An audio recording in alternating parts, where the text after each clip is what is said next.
going to do is throw a cylinder. It's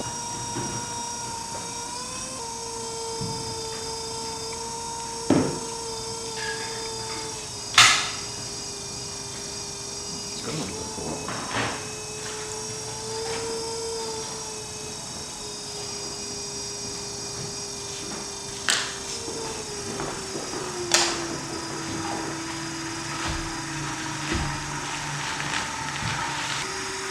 The most important thing in pulling out the sides is to make sure that the clay is even, the walls are even.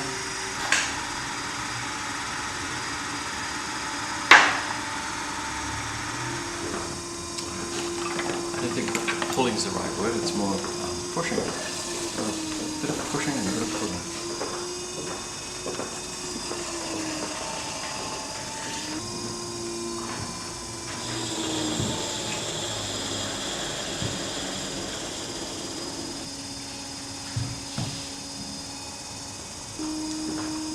Smooth the top of the cylinder out. And undercut it slightly. That's it. Except for cutting it off. This is a pot that has been burnished. It has no glaze on it, but it has a very shiny surface. That's what the burnishing produces, and it's ready for pit firing. The first part of the burnishing process is to get a smooth stone, like a beach pebble or a piece of glass, and rub the surface of the pot continuously. The way the burnishing works is that you're actually rubbing all of the coarser particles of clay into the clay surface, and as those coarse particles disappear into the clay surface, the clay itself becomes shiny and polished. And the more you do it, the brighter the shine and the smoother the finish.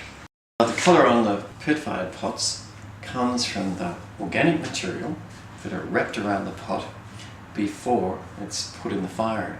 Different colours come from substances like salt or seaweed, some corn, sawdust, copper carbonate, different types of organic materials. The main challenge is actually how to keep that material close to the pot.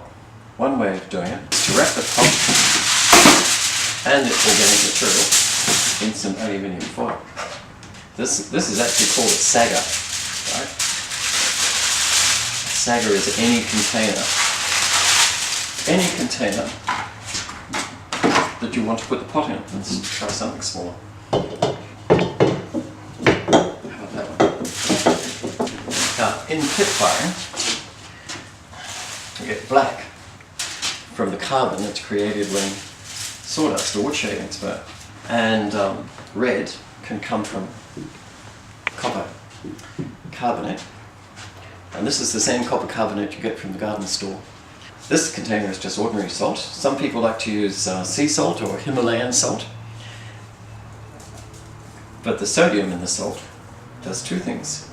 It creates a yellow colour, but it also helps the copper carbonate to vaporize. When it's getting really hot and starts to burn, the salt vaporizes and it carries the copper up and around the pot. Now, we can put some other things in to create colour. The seaweed. It's been dried out and it contains salt and probably contains a bit of iron. This is some sea sponge. It's been dipped in salt. So wrapping the pot and organic material keeps the material close into the pot and allows the colour, when it's released from the organic material, to be absorbed. So that's a foil sagger. The way I do most of my pots though is using some corn leaves to hold the materials close to the pot, like banana skin. I really love using corn because the colour that you get from corn, it's a nice peachy orangey yellow colour from the corn leaves, and the banana skins create a very strong sort of orange spotty impression. And then to add some more red, I like to use copper scourer. Gives this red colour. So we're likely to get yellows and peaches from the corn, strong oranges from the banana skin and reds from the copper. Now, to get them to stay attached to the pot, I use some corn, which is really good, and some string. And once you've got the basic structure, you can then add more things to it.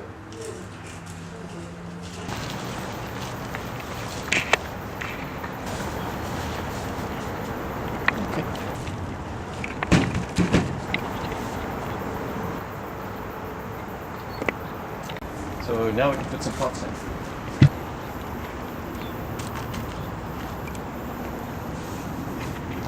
This one goes upside down so that the rim can be black.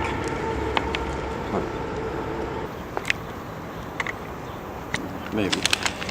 That's a pot in a paper bag sago. I'm trying something different with these. So the next thing that goes in is salt. It's sort of important not to get the salt on the pots, because otherwise it tends to congeal. The salt provides a yellow colour from the sodium in it, and when it vaporizes, it lifts and carries the copper sulfate as well. Copper turns it red. Turns the pots red, but if you get too much oxygen, the red will disappear.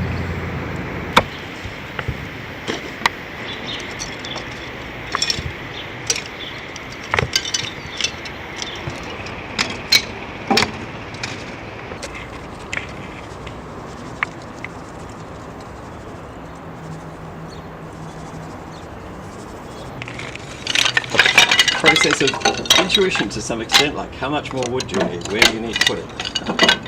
But I like to use the manuka because it burns really well and gets really hot. I'm sure I should demonstrate this either. Pyromaniacs. It's just a piece of toweling soaked in methylated spirits. So it's bound to catch fire.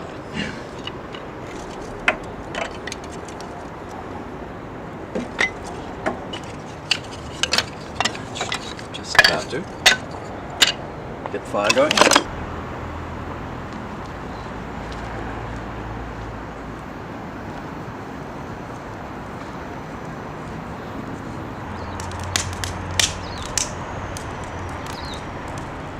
Next, yeah.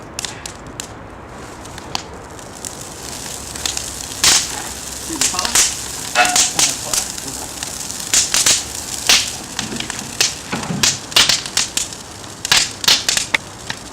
This is when the neighbours ring up.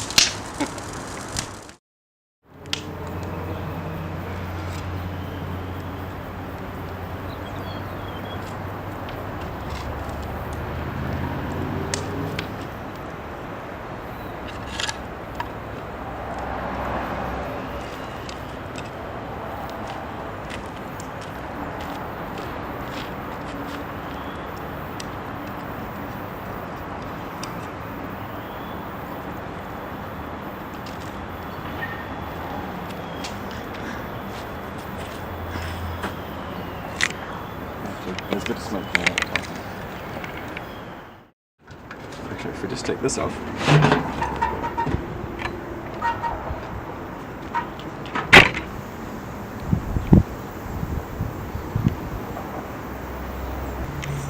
That little one there is pretty cool.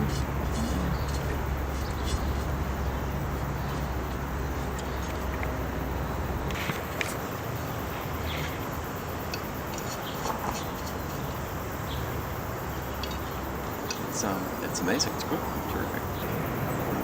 And that red on that side is the copper sulfate. Some sawdust. This is the one that was in the paper bag sago. So this is the sago. Okay. So part of it is still intact. On this side the foil is all burnt away. And there's the pot, and not much happened. And it has quite a bit of green in it. You can see the seaweed in there. The remains of. How do you get this rusty? Well, it's a combination usually of corn with salt, so saturated salt, and there's probably some copper scour put in It's bisque to about 950. And then in here could be anywhere between 6 and 800.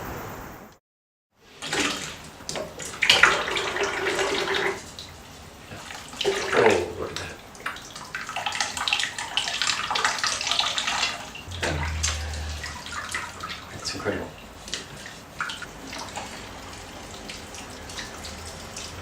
So this is the one that was done in the aluminium foil sago.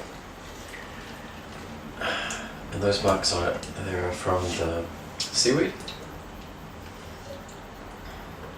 There's a little bit of yellow from corn, and there's occasional spots of greeny blue that comes from copper sulfate. Again, it's, how can something so large, I mean, it's not all that big, but it's relatively large, will survive firing, where it's just put in with a whole lot of wood and set fire to. Still managed to survive. They do say that burnishing really strengthens the outside of the pots. After I wash them, I usually polish them as well with beeswax.